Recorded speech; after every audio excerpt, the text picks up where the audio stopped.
Halo teman-teman, Assalamualaikum warahmatullahi wabarakatuh. Salam sehat, ketemu lagi di channel YouTube aku. Jangan lupa untuk selalu like, komen, dan subscribe channel YouTube aku ya. Jangan lupa di-share juga, dinyalain tombol loncengnya.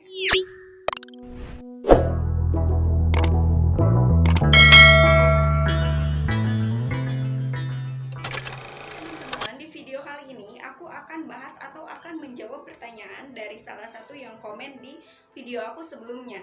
Jadi pertanyaannya kurang lebih kayak gini, Kak, gimana sih cara menonaktifkan auto debit BPJS?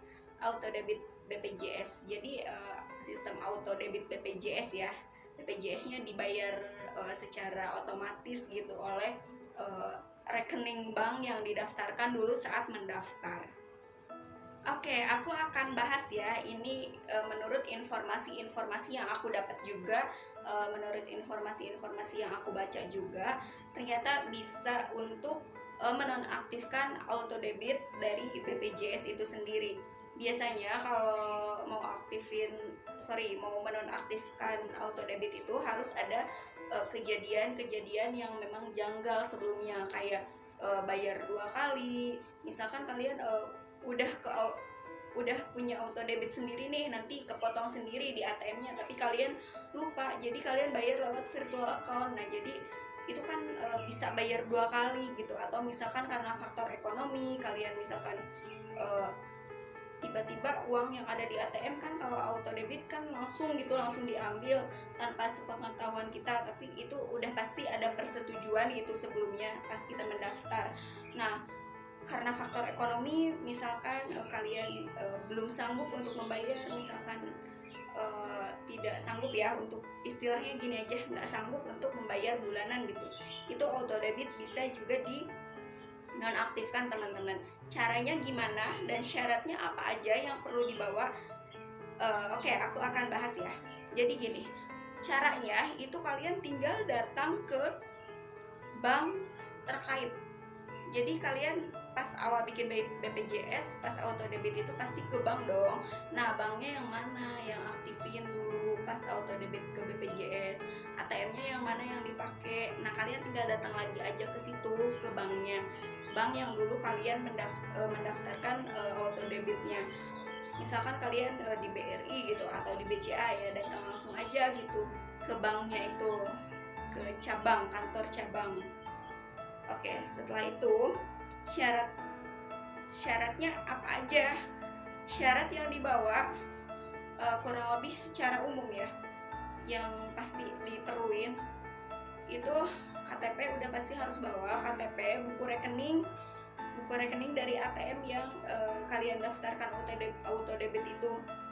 Terus ATM-nya juga dibawa, kartu BPJS, KTP, kartu BPJS, buku rekening, ATM, kartu keluarga juga dibawa, siapa tahu dibutuhkan gitu.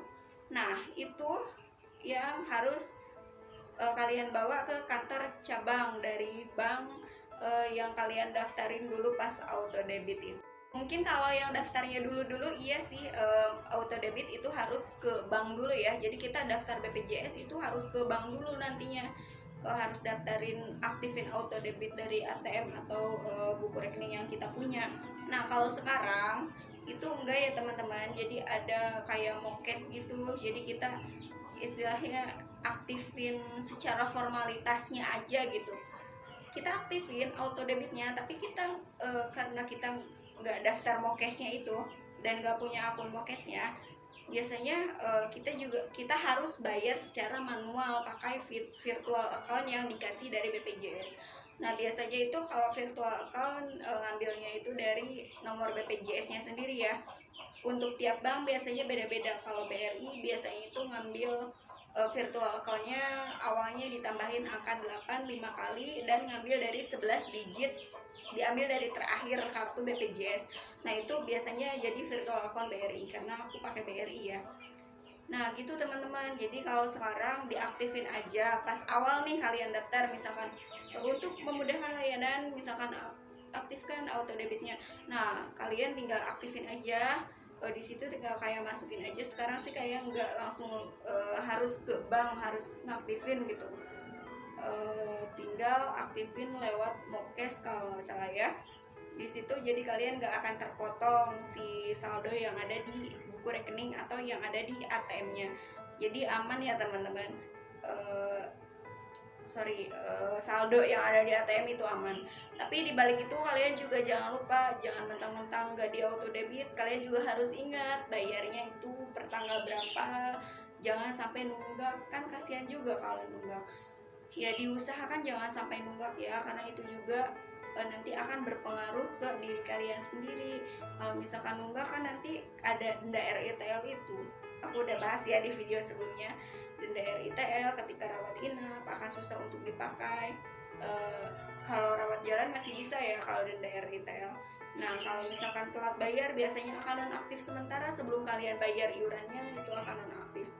Oke, itu aja pembahasan aku untuk cara untuk menonaktifkan auto debit BPJS Kesehatan. Jadi kalian tinggal datang ke kantor cabang bank yang dulu kalian daftarin auto debitnya itu, dan syaratnya kalian bawa KTP, ATM, buku rekening, kartu BPJS dan kartu keluarga. Kurang lebih itu aja syarat-syaratnya yang harus dibawa.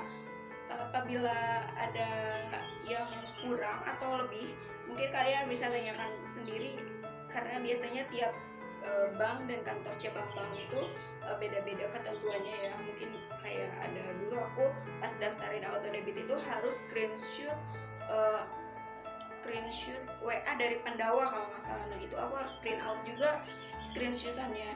Nah jadi itu ya, biasanya dari kantor cabangnya itu berbeda-beda ya. Mudah-mudahan yang aku sampaikan ini bermanfaat. Mohon maaf apabila banyak kekurangan dan kesalahan. Kita sharing aja informasi di sini. Kalian boleh tanya-tanya lagi di kolom komentar atau di direct message aku, di IG aku atau di WA. Nanti aku cantumin WA-nya di descriptive channel ya. Oke, itu aja yang bisa aku bahas di video kali ini. Mudah-mudahan kita dapat bertemu di video-video selanjutnya. Assalamualaikum warahmatullahi wabarakatuh.